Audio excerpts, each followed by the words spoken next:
Hello, welcome to another edition of the Royal Chat, and I'm your host, Royal Majesty Funsho Timothy. Today it's the question and answer time. A lot of folks have been calling me and texting me about, hey, Royal Majesty, when are you going to start asking the questions? When are you going to start talking about the questions we sent you? And today I have devoted some of my time to answer a lot of your questions. I'm not promising that I'm going to answer all these questions, but I'm going to do my best to answer these questions. And if I don't answer your questions, just rest assured that I will definitely get to that in the next question and answer time. Okay.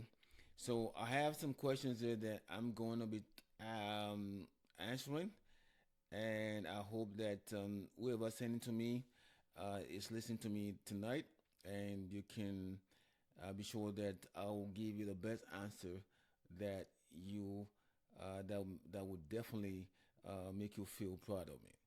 Okay, that's a question that came from one of my listeners, and the question goes this way. Um, um, Let me see here. Why do why do you cheat on your partner? um, that is a very question that we all need to. Why do you cheat on your partner? That's the question the person sent to me. And I always say this: there's no justifiable reason to cheat on anyone. There's no justifiable reason, be it the man or the woman. You can't say that you have a reason whatsoever to cheat on your partner. But like we all know, these things happens in most homes. I'm not saying all homes. It happens in most homes, and most of them give reason that sometimes feel so out of character or really sound so dumb and lame. I don't want to start telling you what reason all of them gave or some of them have given during the course of this, but I can tell you right now, there is no reason to cheat on your partner. If you are being deprived of sexual contact with your spouse, your wife, your kid, you need to talk it out with her. You need to talk it out with him and find out what could be the problem. There are issues in the home, and I've said that in some of my video that there could be tiredness, there could be just torn off from the either party, either the man or the woman. Whatever the reason may be, it shouldn't lead to either party going out to go and cheat on their spouse. So I will tell you right now, Miss, that there should not be any reason whatsoever, and there couldn't be any justifiable reason for anyone to cheat on their spouse. So that's. I hope that answers your question. All right, I'm gonna go to your next question. It says, "Oh shit." Okay. I'm gonna go to the next question that says, "Are you willing to end and then affair and work on? Are you willing to end the affair and work on relationship? Are you willing to end the affair?" And I don't think I understand this question. I'm sorry. Um, okay, let's move on to the next question. How can you build a trust after being caught in the act? Um, it's really a tough act to build trust from either party when one of those party is being caught cheating. Be it the spouse, be the husband and the wife, uh, trust goes out the window. It's hard to trust again when one party or both of them go went out of their way to cheat on their spouse. But it doesn't mean that you can't be trust back. It just means that it's going to take a probably longer time for them to come back to what it used to be. And like let me tell you right now, it may not come back to what it used to be because when trust um, is broken, when there's no trust in home anymore, you lose it as a man or you lose it as a woman, and it's going to be hard to gain it back because every time, any day, anytime, each, either party going to remember at the point that you betrayed my trust, and I may not trust you again. I don't mean it doesn't mean that they can't trust each other again. They can still trust each other, but it's gonna be a really tough task. They're gonna have to really work hard at it. I hope that that answers your question. But if it doesn't, well, uh, that's the only way I can answer it. All right, and let's move to the next question. Uh, what are the circumstances that led to having an affair? Well, you could have to ask every man or woman why they cheated on their spouses. Everyone will give you a reason why. I don't really want to tell you why someone did it, but I know that part of the reason that most men went out of marriage is because they feel like doing it, and usually it's because they don't have enough time and money to throw around.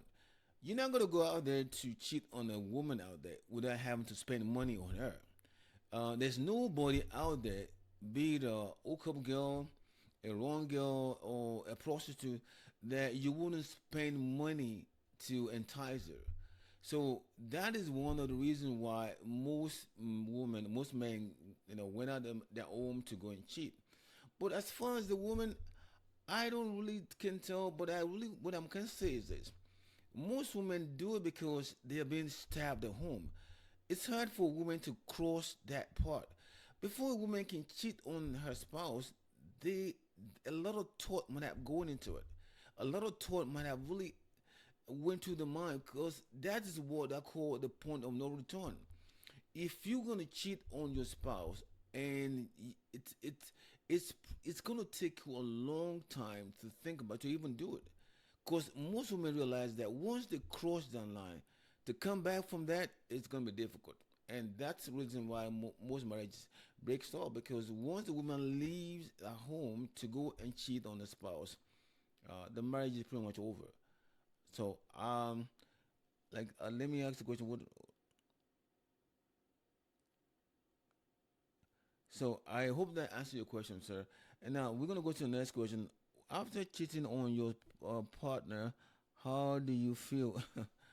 I don't know about that. I have never cheated on anyone before. I don't want to talk about anybody that cheated, and no one's ever called me to tell me they cheated and they feel bad. But I think that most people feel the guilt and the conscience in their minds that they cheated on his partner. There's no way you're gonna cheat on your spouse and not feel the guilt unless you're not immune, unless you don't have blood running your vein. So you probably need to call or talk to anyone that have done that before. But as far as the question go, I believe guilt is the only thing that most men feel. If you feel any guilt after you've done that, good for you. But as far as I know, I can tell you because I've never really know what it feels like to cheat on anyone. All right. We're gonna move to the next question. Let's see. All right. How do you handle the issues of kids where both parents are from two different countries or cultures? That is a really tough question, and I think that that is one problem that most people that live in diaspora goes through. We've all known that living diaspora is like living. It's like a melting point of different nationalities in different countries, and most times people from different countries do get married to each other. But I'm sure they must have worked it out before they get married. If they haven't worked it out, then when they start having kids, they're gonna have to talk about it. It's very hard because men in those marriages are always feeling like they control the situation. But if I were to be a man, I would probably want to talk to my spouse and make sure that whatever kids we have, both of them understand that we all came from different culture, different society, and they both those kids must understand those cultures. How they're gonna work it out, how they're gonna do it, it's all within the two of them. They will have to work it out themselves. If they can work it out to become husband and wife, they definitely can work it out within themselves to make sure the kids have the best of both of them. So I hope that answers your question. Let's go to the next one. Um, how are the finances? How are the finances dealt with a woman? It, how are the finances dealt with the woman is making more money than the husband? I've talked about it with some of my program before that whenever a woman makes more money than spouse, it's not easy. Uh, it's not an easy way. It's not an easy thing in a home. Most women, whether they are humble or not, at some point will start to rebel against their spouses if the spouse is not making that money or equal to them. What I would suggest you do to most women is that if you are making more money than your spouse, the first thing you want to do is encourage your spouse to go out there and improve his earning power. You've already achieved yours. You're making more money, but you can still encourage and work with your spouse to earn to earn that kind of potential that you are making. He may not make as much as you're making, but at least let him improve his quality of life. Let him add some value to his life, and so that you wouldn't look down on him. It's not in the society that we live today. Women are supposed to look up to the man when the role is reversed, and usually when it comes to issue of finances, it's not easy for any man to handle. So I hope that any woman that's going through that will understand that if you make more money than a husband, it does not give you that leeway to be rude and be nasty to your husband. You can work it out with him to be the best it can be and let them feel like adding value to his life can change the old perception at the home. I hope that answers your question. All right, let's go to the next question here. Um, let's see here. Um, okay. How do you deal with a man who wants to do 50-50? I know that 50-50 is not a culture of any immigrant. I mean, we all know that where we come from, the man takes care of a home. Any man who's of immigrant by virtue of immigrant by nature should not be thinking about going 50-50 with his wife. I see that as a cop-out way as a for a man. If you're man enough, 50-50 should not even come to your mind. That's the American way of life. That's the diaspora way of life. If you are a man, taking care of the majority of the bill is the right thing to do. Don't get involved in those 50-50 stuff. That is for people that live in the diaspora. That's for the indigenous of the diaspora. Where we came from, Africa, man takes care of your home. So if you are the 50-50 guy, please stop it. It's not right. It's not African. It's not the way we live. Okay, and let me go to the next one. Um, let's see here. Um, okay. Um, what steps should a couple take when they suspect or discover infidelity in their marriage? It's really hard because a lot of men are very good at it. If I'm and a lot of women are good at infidelity. I really can't say that if you suspect something, try to find out because most times what you suspect may not be the right thing. Just because you suspect your spouse is cheating on you doesn't mean that he's cheating on you or she's cheating on you. Get your facts right. I'm not saying snoop around. I'm not saying go and start looking at Israel phone. You're gonna look for something that you're not gonna like it. No snoop around. If your partner really loves you, if she really cares for you, you will know that is what you're suspecting is not real. But even if she's doing it or he's doing it, with time it's gonna be out there. Nobody's perfect. There's no perfect crime out there. There's no one who can say that I am good at cheating. Cheating is not something anybody can say I'm good at. But if you think or suspect the husband is or your spouse is cheating, please just relax. Being suspicious does not make it real. Find out your facts. Make sure your facts are real before you confront your partner. Because if you confront somebody and it's not we don't have the facts, you may be destroying your home. Thank you, ma'am. And let's go to the next question. Do you think that people are more likely to justify or excuse a husband infidelity compared to wife infidelity. Unfortunately, if you come from Africa, yes, there's more leeway from men from the Africa when it comes to infidelity. It's part of our culture. I don't support it. I'm not a person that support either party infidelity, be it a man or a woman. But the culture that we came from, it's part of our culture. It's a norm there. Men are pretty much allowed to do everything, when it comes to going out of the home and cheat on the spouses. Not that that's, like I said, I don't condone it. I don't think it's the right thing to do. But the society that would live back home condone it. But now that if you live in the diaspora, it's a different animal. It's a different animal. You can't cheat on your spouse. Either party do not have to. Okay. But when it comes to the issue of women, unfortunately, that's what the society does. The society really don't really take it kindly with women that cheats on their husband. But I also want to say this to you: if a woman cheats on a man, it's more than likely that she's gonna leave that man, because women doesn't cheat with their body; they cheat with their heart. We men do cheat, but we don't cheat with our heart. So I guess that's the difference between a man that cheats and a woman that cheats. A woman cheats with her heart, and when once they cheat with her heart, that means they're leaving. They're going with the heart. But men, that's a different animal. So that is why I think society condones men that cheats more than women. I don't think it's fair, but that's what it is, and that's what we're gonna have to take. All right. The next question is, what signs might indicate that a spouse is being unfaithful, and how should the other partner approach the situation? I don't know. Every family, every spouse knows themselves. If you marry somebody and you live with that person for a long time, you know his or her ways of life, his habits. So when things are not what it used to be, then you can start to feel something's wrong. Now, let me give you an example. If when it comes to love making, you know how your husband makes love to you. If things are really not the same anymore, maybe you start feeling like something is wrong.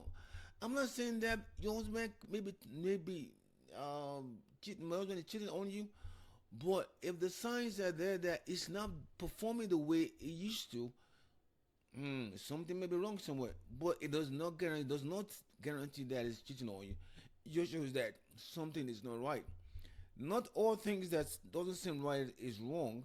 So don't jump to conclusion and say that because your husband feels if husband is not performing the way it should perform, that means he's not doing well. Maybe he's cheating on you. No, get your facts right.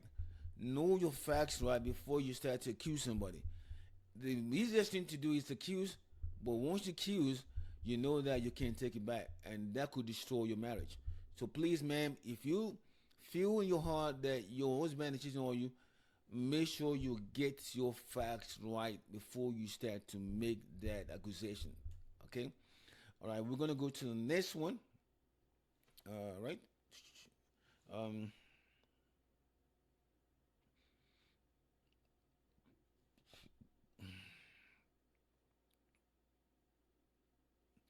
okay.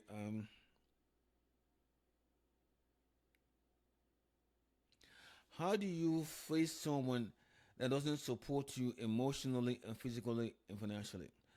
Um, Ma'am, you have chosen this person. That is your man. And if you feel he's not supporting you emotionally or financially or physically, that is something you need to deal with. That is something you need to talk to. I think the first line of anything that goes wrong in your home is communication. You need to communicate with your partner. Whatever the shortcomings are, work it out with him. If it's not supportive financially, what is the issue with that? What is the issue? If it's not supporting you physically, what is the problem? You need to know the facts of the issue before you can say, "Oh, you're not doing this, you're not doing that, you're not doing this." People have reasons for not doing something. Until you talk to them to find out those reasons, please don't jump into conclusions. Communication is the key here, man. Try to talk to your husband, try to talk to your spouse, try to talk to your boyfriend, and find out what the problem is. Hopefully, you guys could come to the bottom of it. All right. We're gonna go to. We got two more questions we're gonna answer tonight, and we have. Okay, number seven. What do you do if the spouse becomes paralyzed?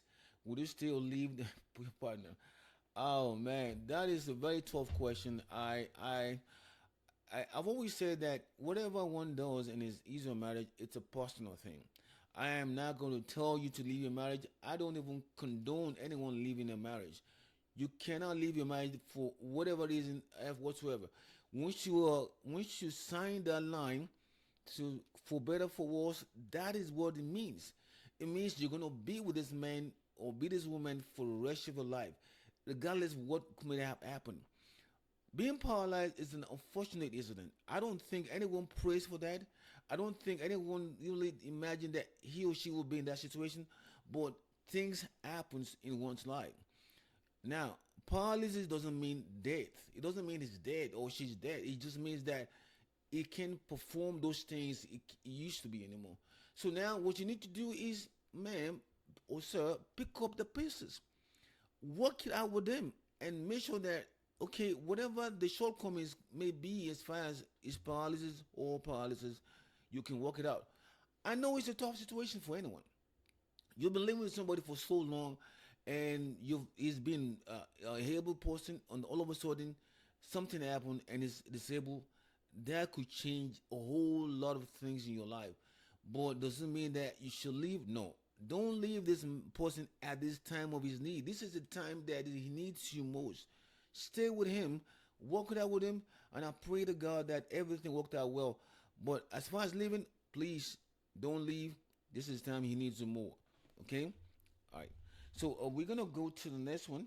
Um, um, what would you do in the event that the man, yeah, let me see.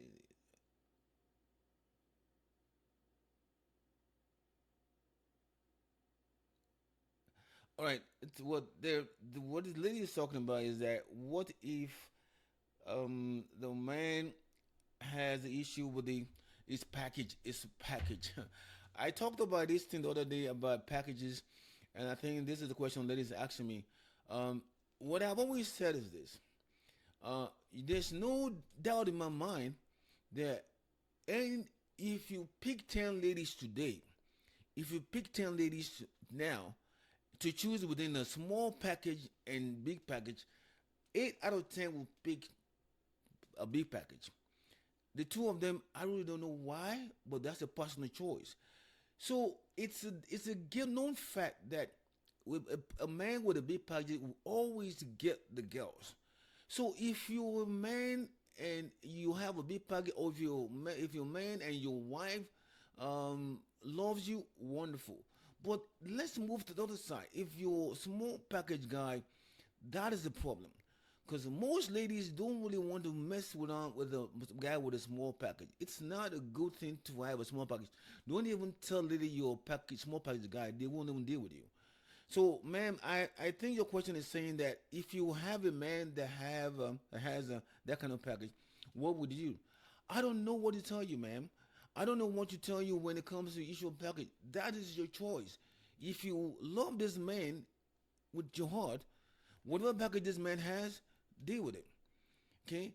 If you never really liked him, you don't judge anyone by the package. You don't love him by the package. You love him because he has whatever you think he has. Okay, the package is just another additional part of his life. So try and get it out of your mind. Accept the fact that he's not who he is in terms of your need, but whatever he lacks on that package size, he can always make it up in other ways. So please don't judge your man on the package size. It's not right. Okay, it's not all people that have small packages that cannot perform well.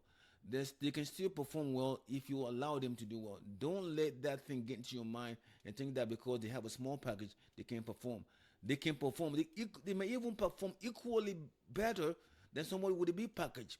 So don't underrate a man with a small package, thinking that he can't perform. all you need to do is make him the best guy, the best package it can be. Okay, all right. I think we have one more last question before we move on tonight, and okay, in case of sexual insatisfaction, what do you do? I don't know if this is a man talking or a lady talking, but usually it's a lady talking. Ma'am, I don't know what to tell you. But I have known a lot of ladies, or I've had ladies talk to me that if they're not satisfied, they go to the toy place and buy all these toy machines and satisfy themselves. I don't know if that's true or not. I haven't really asked them why. But if you're in a relationship with a man and you're not satisfied, what could be the problem? What is the problem with that? Is he not performing well? Is the package small? Is the package not big enough? Satisfaction is in the mind of the person that's being satisfied. The pleasurer must be able to know what the pleasuree likes. So I said this thing in my last video that what pleasures you may not pleasure the other person. So if you feel that you're not pleasured by your man, maybe if he was, because maybe where he's coming from, that is what he should do, and he feels that the other partner that he had at the time wasn't pleasured. So if you're not pleasured, man, just talk to your man. Tell him what you have to do, what he has to do to pleasure you. It's not that this is not a one size fit all or one cap fit all. So if you tell him what he has to do, I'm sure if he wants to keep you as his girl, if he wants to keep you as his spouse, he will do whatever he has to do to make you happy, to pleasure you. So don't think that because you don't get pleasured, the man is not able to do perform. You just need to talk to him and make sure that whatever you lack, whatever you're asking for in terms of pleasure, he can do it for you, and hopefully you can be happy and feel fulfilled in your pleasure life. So that is it for tonight, guys. I think I've answered a couple of questions. I thank you for guys for coming and bringing this question to me, guys. I suggest you always have this question ready because I want to come online and talk about these questions. We want to help you to solve your marital problems, and we hope that we can do that for you all. Till next time, let me also say this, please go back to go and subscribe to our channel and comment and share a video. We want to have a lot of people to listen to us and share part of what we are experiencing here. And hopefully, we can reach out to a whole lot more people than we're doing now. Until next time, America, stay blessed and see you next later. Bye bye.